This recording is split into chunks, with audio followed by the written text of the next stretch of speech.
This is the dream, the alpine dream.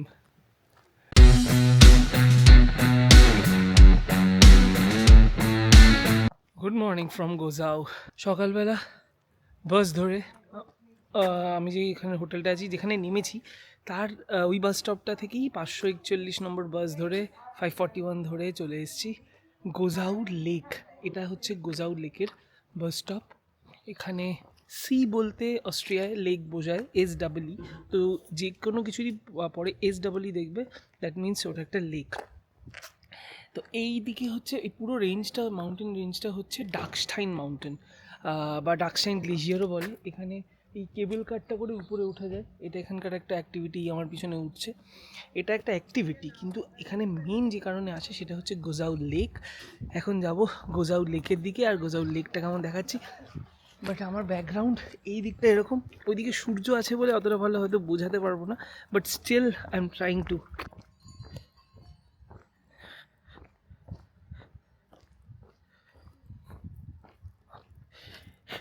এটা এই 541 বাস রুটের লাস্ট স্টপ।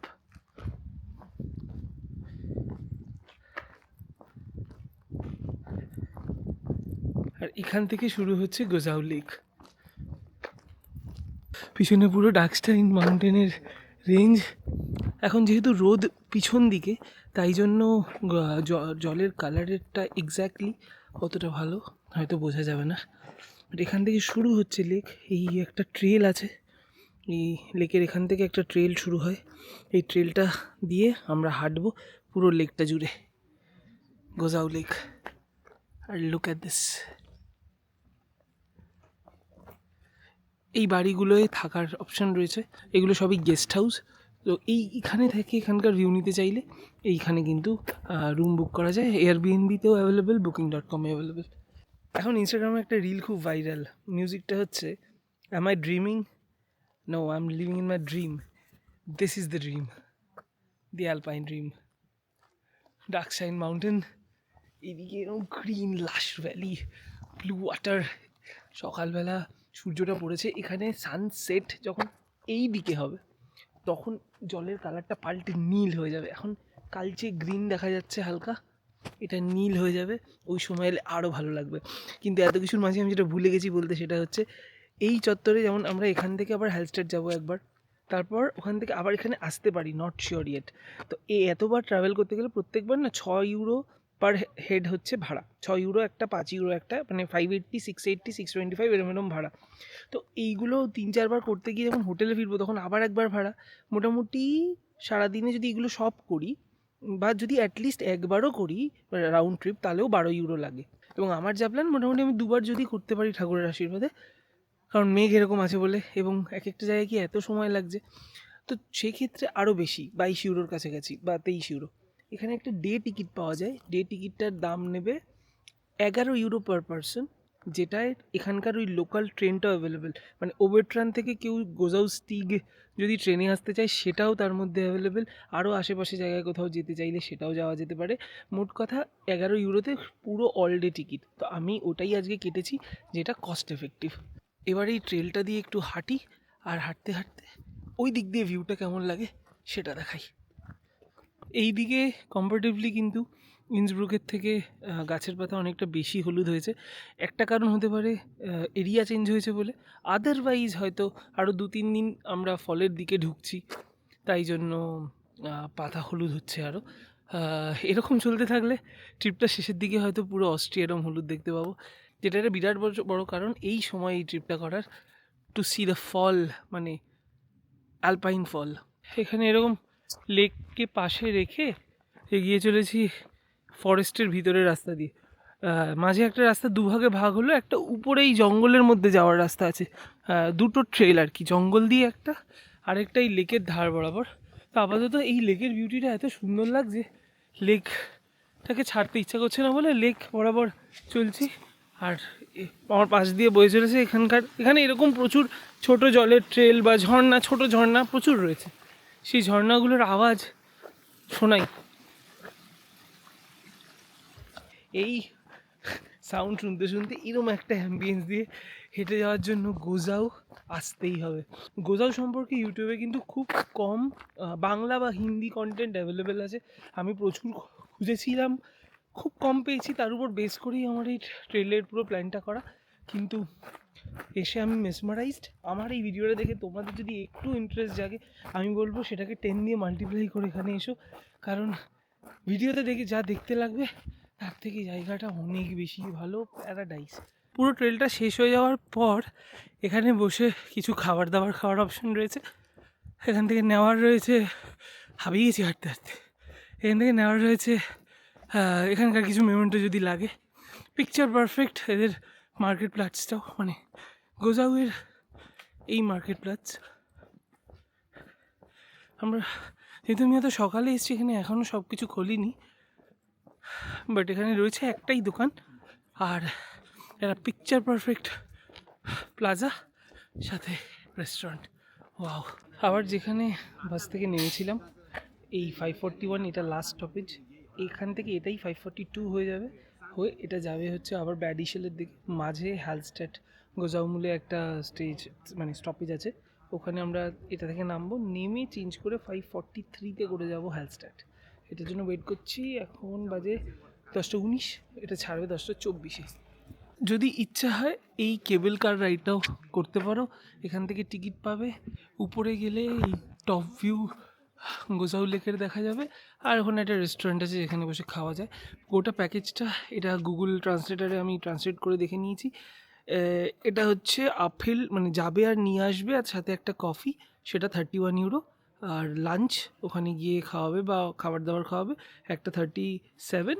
আর এটা হচ্ছে ডেইলি মেনু, মানে ওখানকার খাবারটা। এটা হচ্ছে স্ন্যাক্স। বাস ধরে এখন যাচ্ছি হ্যালস্ট্যাটের দিকে। তবে এই ভ্লগে হ্যালস্ট্যাটের ভিডিও দেখাবো না, হ্যালস্ট্যাট নিয়ে আসছি পরের ভ্লগে। বাট যেতে যেতে এখানকার কয়েকটা গুরুত্বপূর্ণ ইনফরমেশন তোমাদের শেয়ার করে দিয়ে যাই।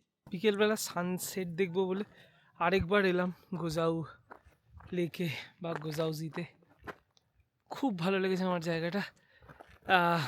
কিন্তু হঠাৎ যেটা বলার মনে পড়লো সেটা হচ্ছে এই এরিয়াতে না এই 541, 542, মানে 4টে বাস চলে, 541, 542, 543, 544। এবার এটা ক্ল্যারিফাই করে দেওয়ার কারণ ডিটেলে কোথাও পাইনি, তাই আমি ভাবছি শেয়ার করে দিই। ব্যাডিশেল হচ্ছে একটা স্টপেজ যেখান থেকে ট্রেন আসে, মিন্স স্টেশন। আর নিচের দিকে দুটো ইম্পর্টেন্ট লোকেশন হচ্ছে ওবেট্রান, হ্যালস্ট্যাট আর গোজাউ। এবার যদি ব্যাডিশেল থেকে আসতে হয়, ওখান থেকে এই 4টে বাস চলে। ব্যাডিশেল টু ওবেট্রান আর ব্যাডিশেল টু গোজাউ, এই দুটো হচ্ছে 541 আর 543 অড নাম্বারস। 541 আসে গোজাউ, 543 যায় ওবেট্রান। ওবেট্রান হচ্ছে লাস্ট স্টপেজ, ওবেট্রানের ঠিক আগেরটা হচ্ছে হ্যালস্ট্যাট।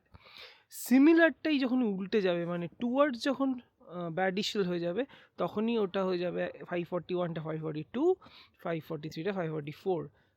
এই হচ্ছে সিম্পল ব্যাপার। এবার গোজাউ থেকে কাউকে যদি হ্যালস্ট্যাট যেতে হয়, কি করে যেতে হবে? গোজাউ থেকে একটা ব্যাডিশেলের দিকে বাস নেবে, মানে 542, সেটাতে নামবে গোজাউ মুলে। বা ওখানে কন্ডাক্টরকে, মানে যে ড্রাইভার, কন্ডাক্টর হয় না, তাকে বললেই হবে যে হ্যালস্ট্যাট যাবো, ও নামিয়ে দেবে।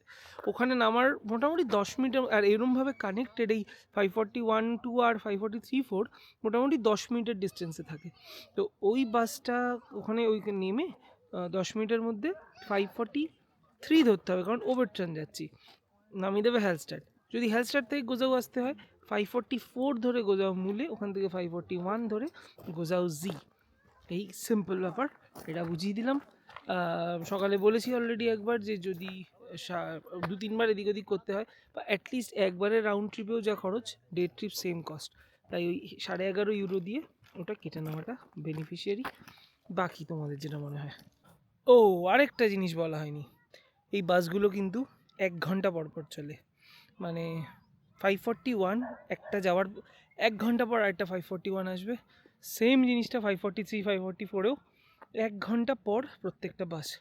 আর গোজাউ থেকেও লাস্ট বাসটা প্যাডিশেলের দিকে যায় 6:30, 6:45 এরকম। ওবেট্রানেরটাও তাই। তারপর কিন্তু চলে না। Please plan well ahead everything, তবে হয়ে যাবে সব কিছুই। গোজাউয়ে অসাধারণ 2 দিন কাটালাম। ড্রিমি জায়গাটা, অদ্ভুত। আর এখানে হোটেলের ব্যাপারটা হচ্ছে যে হোটেলেই থাকবে এত সুন্দর ভিউ সব জায়গায় কমন। হ্যালস্ট্যাটে থেকে গোজাউ ঘোরা যেতে পারে এবং তার সাথে গোজাউতে থেকেও হ্যালস্ট্যাট ঘোরা যেতে পারে, যেরকম আমরা ঘুরলাম। এই ব্লগটা শেষ করার আগে কয়েকটা কথা। আহ, যদি সালজবার্গ থেকে এখানে আসতে হয় হ্যালস্ট্যাট বা গোজাউ, তাহলে ট্রেন নিও না। আমি ইন্সব্রুক থেকে এসেছিলাম বলে ট্রেনে এসেছিলাম।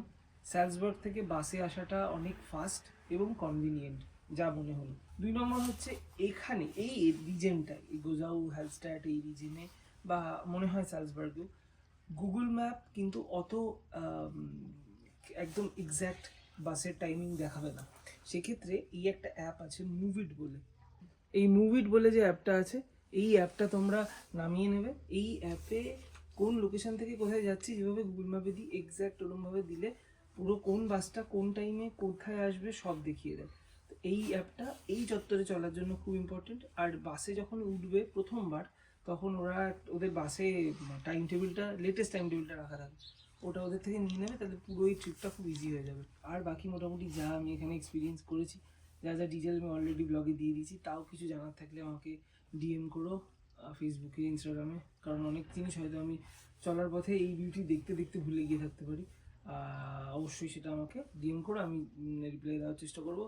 ব্লগটা এখানেই শেষ করলাম। পরের ব্লগে হ্যালস্ট্যাট নিয়ে আসছি, দেখতে থাকো আর আমাদের এই জার্নিটাকে সাপোর্ট করতে থাকো। খুব শিগগিরই দেখা হচ্ছে হ্যালস্ট্যাটের ব্লগে। Good bye.